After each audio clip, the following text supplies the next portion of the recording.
cette nouvelle vidéo, j'espère que vous allez bien. Pour être entièrement franche avec vous, comme j'ai l'habitude de l'être, je ne vais pas très bien pour x, y choses, voilà, beaucoup de choses. C'est pour ça d'ailleurs que dernièrement j'espace mes vidéos. Je pense continuer à garder cet espacement, à faire une vidéo toutes les 2 semaines parce que disons que j'en tourne des vidéos, mais je suis vraiment pas satisfaite de moi, je n'aime pas du tout le rendu que ça donne. Et je préfère vous sortir des vidéos que j'aime, des vidéos que j'ai apprécié faire, que j'ai aimé monter, enfin, voilà, dont je suis vraiment satisfaite, plutôt que de vous sortir des vidéos parce que j'ai envie de tenir un bon rythme et ne pas être satisfaite de ce que je fais. Donc voilà, ça restera, je ne sais pas pour combien de temps, mais à une vidéo tous les 15 jours. Et pour continuer du coup dans l'honnêteté, voilà, je vous avoue que j'hésite même à faire une pause YouTube parce que, comme je vous l'ai dit, je veux vraiment faire un travail dont je suis fière, un travail que je peux vous publier. Et actuellement, en plus du fait que je n'aille pas bien, financièrement c'est un petit peu compliqué et du coup vous proposer des hauls va devenir compliqué aussi, alors que c'est vraiment quelque chose que j'adore faire. Donc ça risque d'être compliqué aussi, donc je sais pas ce que je vais pouvoir vraiment vous tourner. Je suis un peu en doute sur comment continuer la chaîne à l'heure actuelle à cause justement de mes sous et à cause aussi de ma santé, de ma motivation, de comment je me sens, enfin bref. Beaucoup de choses en ce moment qui me freinent un peu à vous faire des vidéos.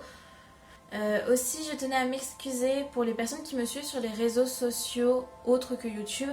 Je suis vraiment très absente ces derniers temps sur les réseaux sociaux. Je ne publie plus sur TikTok, sur Instagram, je publie que quand je sors des vidéos. Et du coup, YouTube, je publie toutes les 15 jours maintenant. Donc, je suis vraiment très absente, comme je vous l'ai dit, ça ne va pas. J'ai beaucoup de mal à partager. Pour être franc avec vous, ma famille n'a pas de nouvelles de ma part et mes amis non plus. Quand je me sens pas bien, j'aime me réfugier dans mon petit cocon à moi. Et à part mon conjoint, je laisse personne entrer. Donc voilà, je m'excuse, mais c'est ma façon à moi de me sentir mieux, de m'en sortir petit à petit. Donc je m'excuse pleinement, j'espère que vous comprendrez. Et j'espère, malgré mon petit mental breakdown, pouvoir vous faire des vidéos qui quand même vous plairont et vous proposer autre chose que des hauls qui pourront vous plaire. Sur ce, on va enfin pouvoir commencer la vidéo. Donc cette vidéo, comme je vous l'ai dit et comme vous l'avez vu dans le titre, ce sont des vidéos anecdotes. J'en ai pas mal des anecdotes concernant mon ancien travail, concernant ma maladie, la vie de tous les jours. J'espère que ça va vous plaire. C'est parti!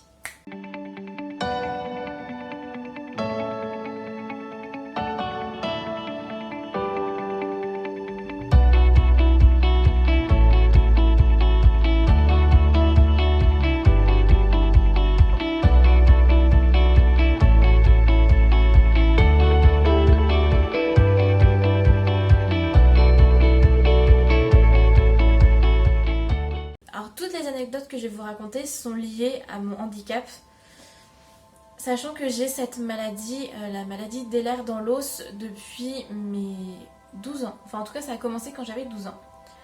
Mais ils ont mis très tard à me le diagnostiquer parce qu'ils m'ont fait il y a eu pas mal d'erreurs au niveau de mes diagnostics. On ne m'a jamais cru, on pensait que j'extrapolais, que j'exagérais, que j'étais une menteuse.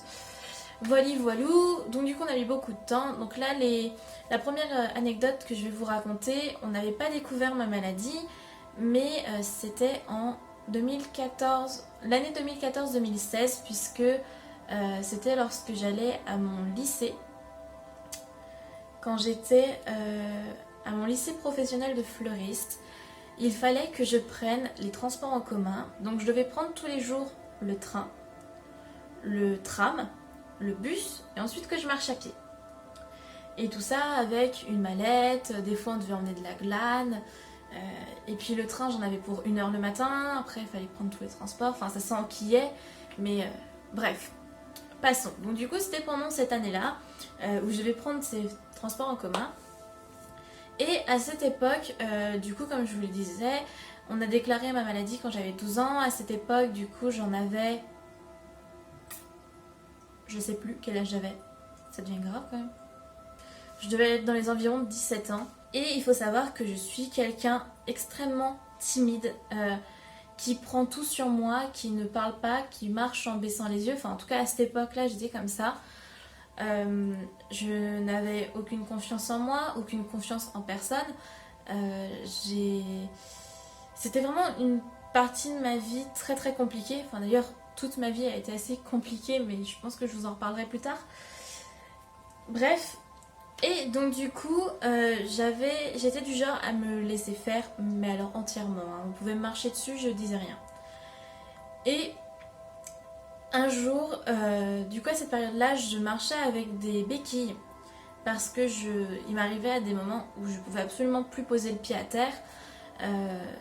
À cette période, j'ai eu canne, j'ai eu béquille, j'ai même eu fauteuil roulant, mais j'ai jamais eu à me déplacer avec parce que je l'ai pas gardé très longtemps.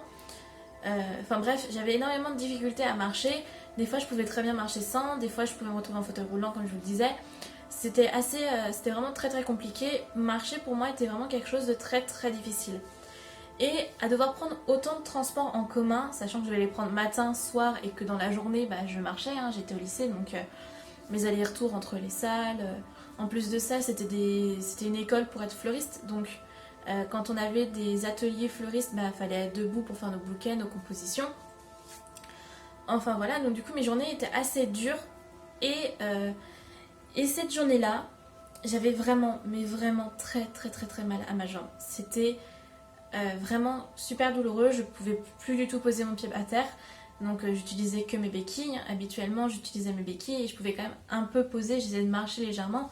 Là je pouvais vraiment pas le poser à terre.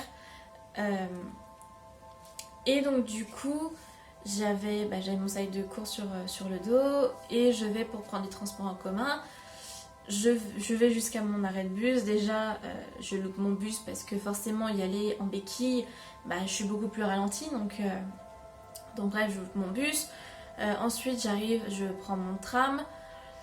Le tram, il n'y a pas beaucoup de distance à faire pour aller jusqu'à la gare. Donc bon, ça passe, je reste debout. Je m'adosse contre un mur et puis ça passe. Et arrivé à la gare, j'ai eu de la chance que le train était en retard ce jour-là, comme la plupart du temps d'ailleurs. Et sauf que cette journée-là, ça m'a bien aidée puisque du coup, le temps que je descende pour aller jusqu'au quai, pour prendre le train, etc. Déjà que j'avais loupé mon bus, donc j'étais un peu à la traîne. Mais en plus de ça, là, comme je pouvais absolument pas poser le pied à terre, c'était catastrophique.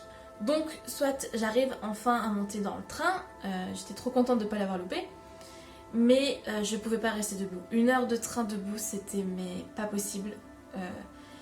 Donc du coup, je me dis, bon allez, Mélanie, ça va aller, demande à quelqu'un de te laisser la place. Après tout, les gens sont humains. Putain, grave erreur. Bref, les gens sont humains, ils te laisseront bien la place.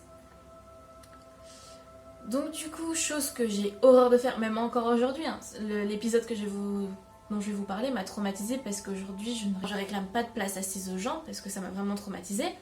Et du coup, j'ai été voir une personne, sans vraiment de... J'ai fixé personne. Hein.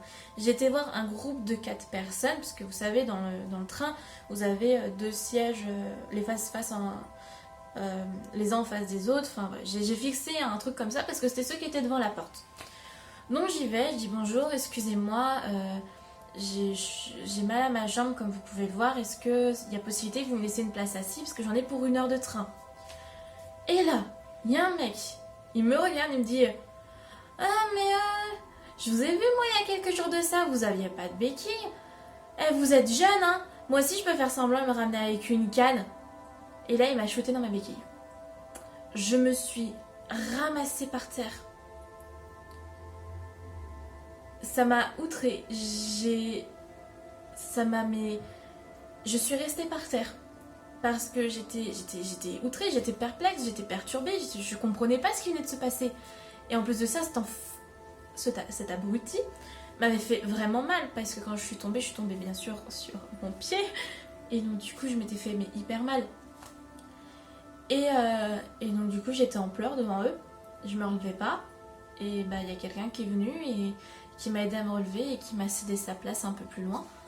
Mais personne n'a rien dit au monsieur qui venait de me faire tomber par terre et qui... Voilà.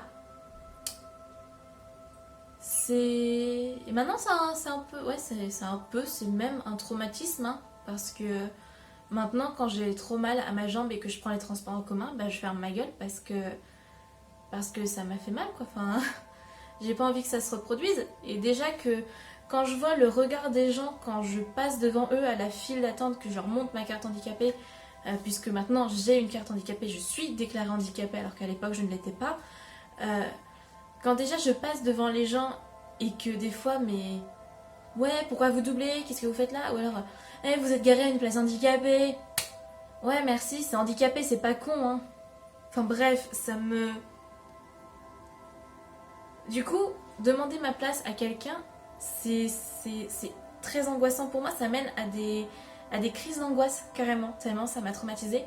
Et même dans la file d'attente pour passer devant les gens, si je suis pas avec mon conjoint qui m'oblige à le faire, puisque mon conjoint, je vais pas dire qu'il est sans gêne, mais pour lui, c'est tellement naturel de me laisser passer parce que j'ai un handicap, mais pour moi, non. Pour moi, si je suis pas avec mon conjoint, j'attends derrière, même si c'est à m'évanouir, parce que j'ai trop peur de demander aux gens à cause de cette expérience. Et le fait que personne autour m'ait aidé à part une personne et que personne n'ait strictement rien dit, ça m'a coupé net, hein. Alors du coup, bah, après, comme ça a duré 2 ans de prendre ce trajet-là, bah, ce que je faisais, c'est que je demandais rien à personne, je me calais dans un coin, et dès que les gens partaient, bah, j'essayais de choper une place, quoi. C'était compliqué. Voilà, donc voilà déjà pour la première anecdote. Ensuite, deuxième anecdote, on passe à quelques années plus tard. J'habitais encore chez mes parents, j'étais pas encore ici, donc ça doit faire au moins 3 ans. Donc du coup, par rapport à ma maladie, il se trouve que j'ai dû avoir des bouteilles d'oxygène par la suite. Donc j'ai une grande bouteille d'oxygène et j'en ai une plus petite qui... Je sais pas si vous verrez, mais qui doit m'arriver au buste, quoi. Aux hanches plutôt. Qui est sur un petit chariot à roulettes, puisque à porter elle est extrêmement lourde.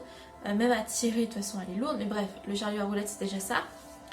Mais à une époque, j'avais pas de chariot à roulettes, il m'avait pas proposé de chariot à roulettes. Du coup, je le mettais toujours dans un sac à dos pour le mettre sur le dos, pour que ça soit pas trop lourd. Parce que bon, le porter qu'à une main, forcément, je me ferais des tendinites, en voici, en voilà. Donc bref, je le mettais dans un sac à dos. Et quand j'allais à mes rendez-vous médicaux, je prenais toujours un taxi ambulance.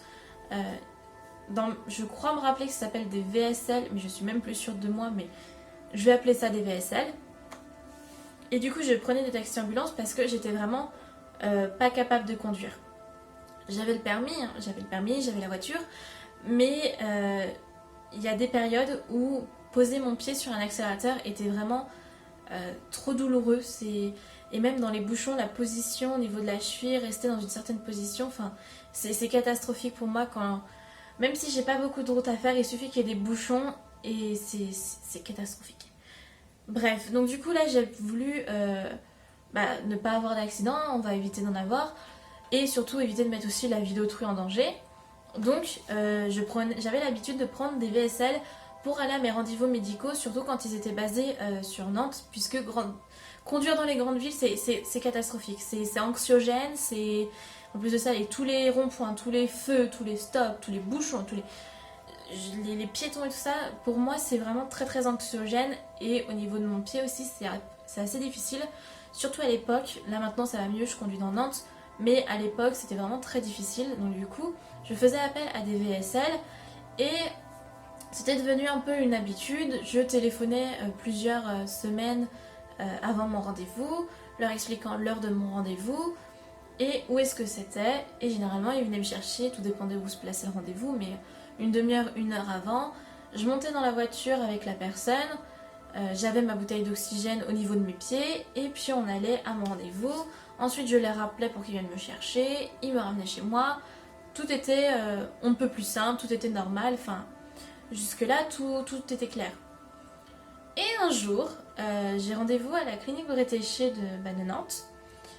Et pareil, je fais appel à un VSL, il vient me chercher, je mets ma bouteille entre mes jambes. Donc du coup, on y va. Et puis j'arrive à mon rendez-vous à l'heure, tout va très bien. Je fais mon rendez-vous, je téléphone pour dire comme quoi j'ai fini mon rendez-vous, j'ai besoin d'un VSL. Et là, ils me disent que tous les VSL sont occupés et que donc du coup, il va falloir que je patiente. Soit, c'est logique, je patiente.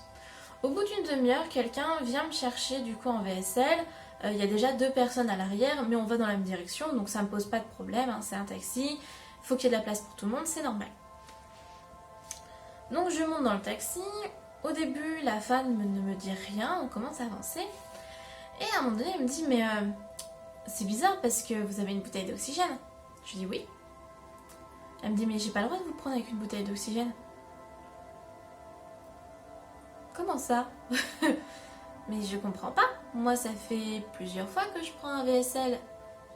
J'ai eu affaire à plusieurs personnes et on m'a jamais fait de remarque par rapport à ma bouteille d'oxygène.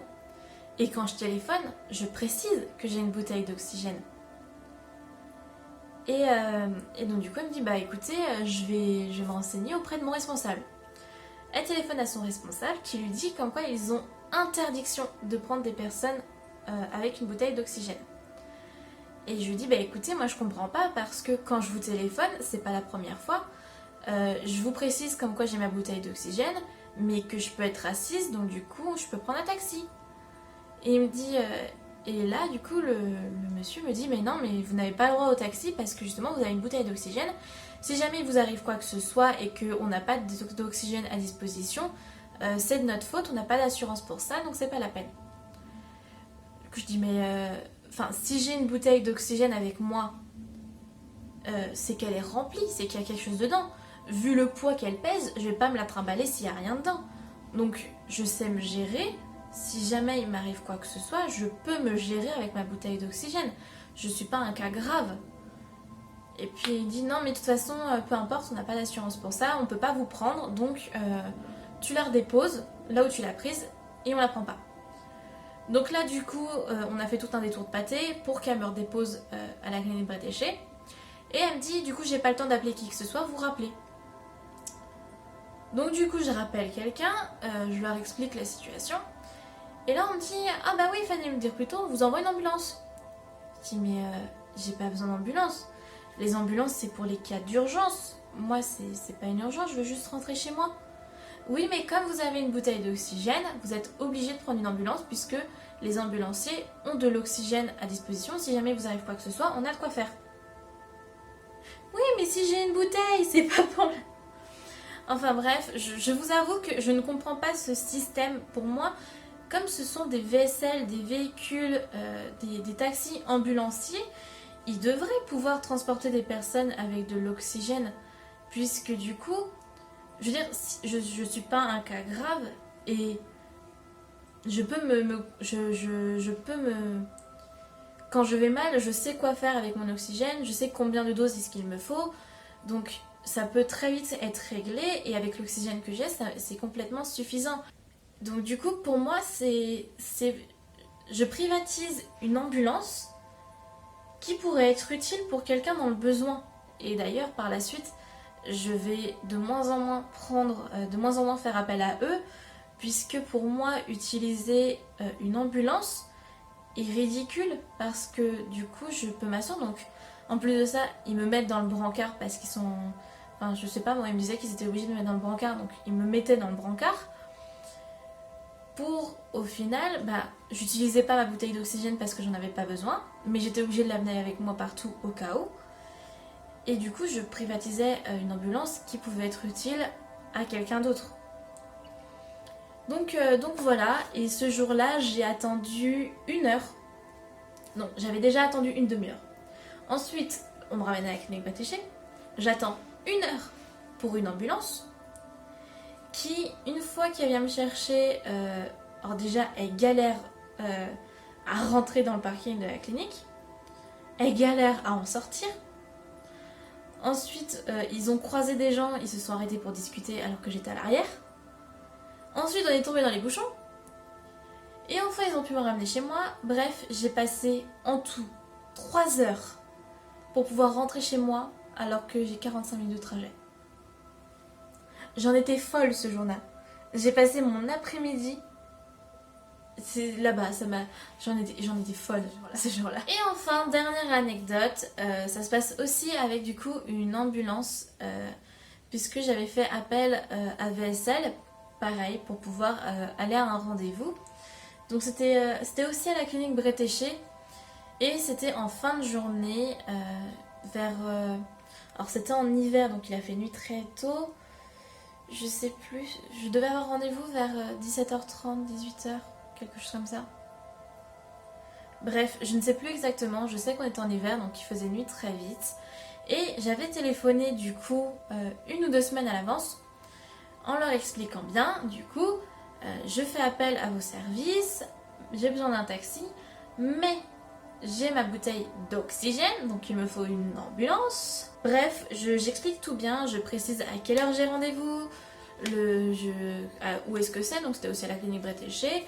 Donc je sais que du coup de chez moi, puisque j'habitais déjà ici, il me fallait... Je sais même pas combien de temps est-ce que je mets pour aller à la clinique Bretéché. 20 minutes, une demi-heure, je pense, approximativement. Et...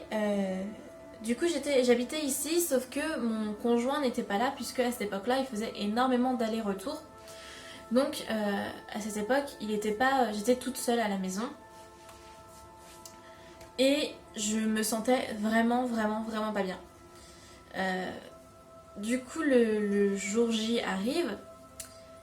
Et j'avais encore du coup, j'avais ma bouteille d'oxygène à emmener. Et je marchais du coup avec une canne, puisque à ce moment-là, je pouvais vraiment très peu marcher, c'était vraiment très difficile pour moi. Et conduire l'était encore plus. Donc conduire, j'évitais vraiment au maximum. Et pareil, à la clinique Bretéché, il y a très peu de place où stationner. Et donc du coup, obligée de marcher, etc. Enfin, c'était assez angoissant. Et comme je vous l'ai dit, pour moi, Nantes, c'est vraiment une source d'angoisse. Donc je préfère y aller le moins possible en voiture, surtout à cette époque, comme je vous le disais. Donc du coup, voilà, je fais appel à un taxi ambulance. Donc là, c'est vraiment une ambulance qui va venir. On a été très clair là-dessus. Et du coup, j'attends. Donc ce jour-là, je suis prête en avance, comme d'habitude, au cas où si eux ont de l'avance, je ne sais jamais. Et puis, personne. Et là, à l'heure à laquelle ils étaient censés venir me chercher, toujours personne. J'attends un petit peu, et puis au bout de 5 minutes, je téléphone quand même, parce que c'est qu'on a quand même un peu de route à faire. Pas grand chose, mais on a quand même un peu de route à faire. Donc je téléphone, et puis je leur demande où est-ce qu'ils en sont. Puis oui, vous inquiétez pas, ils avaient quelqu'un à aller chercher avant vous, mais ils sont sur la route. D'accord, très bien. Donc du coup, j'attends. Il s'est passé peut-être une demi-heure depuis l'heure à laquelle ils étaient censés arriver. Donc je retéléphone. Au bout de 20 minutes, je retéléphone. Et je leur dis, écoutez, là ça fait quand même 20 minutes qu'ils devraient arriver.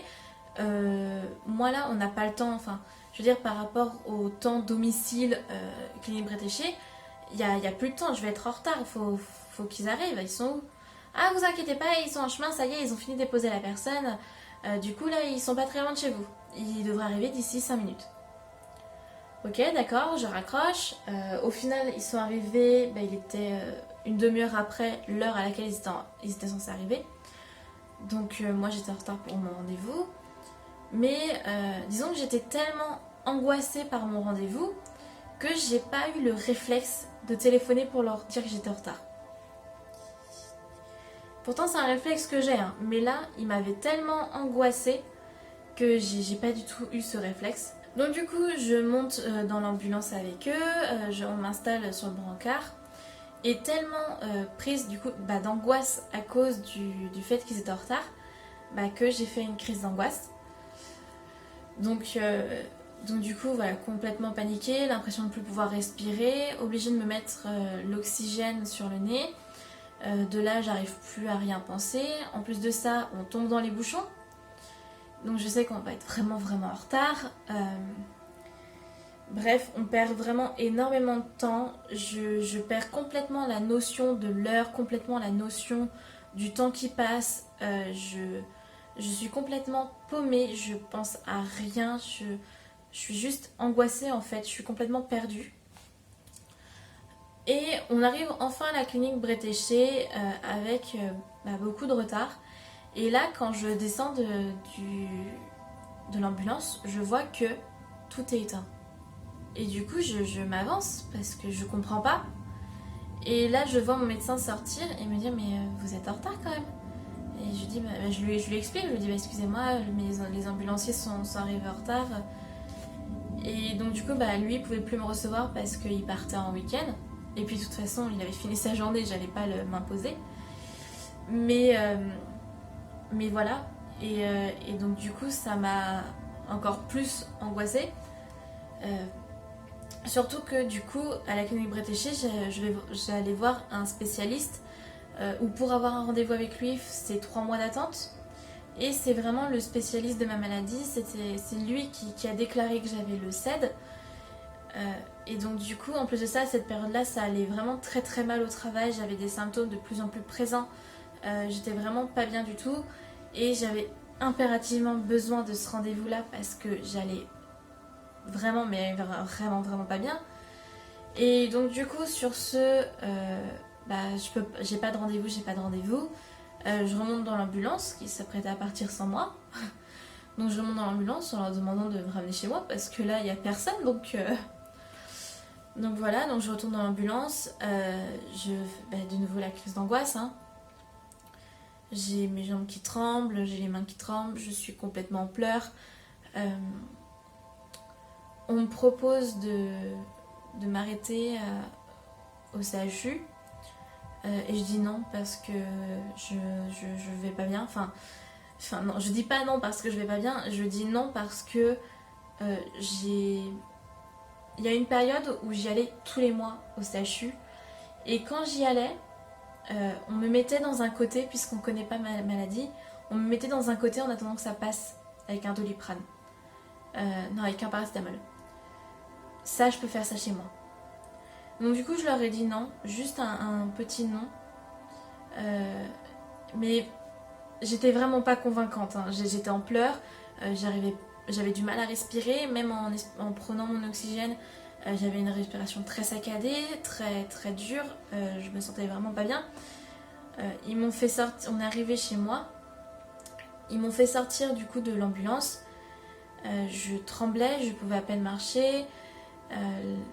J'ai failli me ramasser plusieurs fois. Et ils sont partis. Ils m'ont pas raccompagnée jusqu'à chez moi. Ils n'ont pas insisté sur le fait de m'emmener à l'hôpital. Et du coup, arrivé chez moi, la crise d'angoisse était tellement importante que ça m'a complètement paralysée. Donc avant que la paralysie n'arrive, j'ai eu le réflexe d'appeler ma mère. Et je lui ai dit, je suis toute seule à la maison, je peux pas, viens me chercher. Et du coup, ma mère est venue me chercher et j'ai passé un week-end chez mes parents paralysés parce que je pouvais pas.